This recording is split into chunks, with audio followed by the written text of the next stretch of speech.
بسم اللہ الرحمن الرحیم۔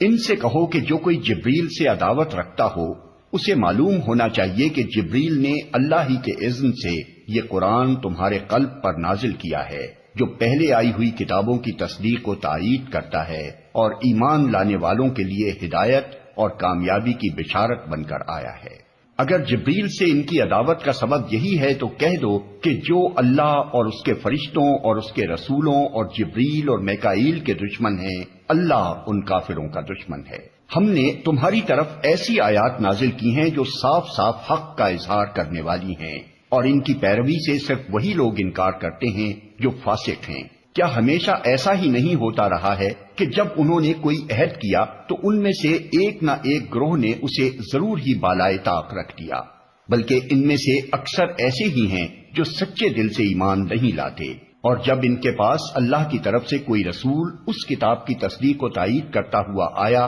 جو ان کے ہاں پہلے سے موجود تھی، تو ان اہل کتاب میں سے ایک گروہ نے کتاب اللہ کو اس طرح پس پشت ڈالا گویا کہ وہ کچھ جانتے ہی نہیں، اور لگے ان چیزوں کی پیروی کرنے جو شیاطین سلیمان کی سلطنت کا نام لے کر پیش کیا کرتے تھے،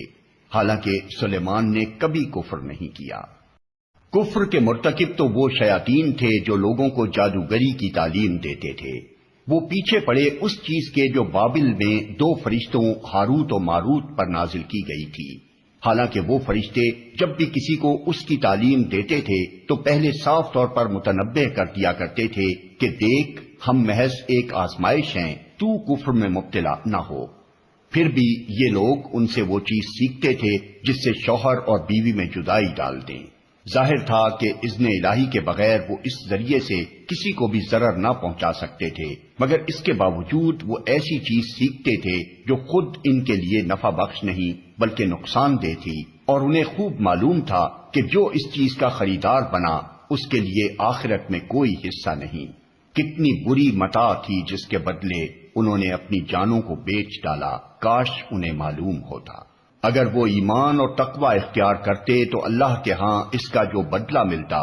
وہ ان کے لیے زیادہ بہتر تھا، کاش انہیں خبر ہوتی۔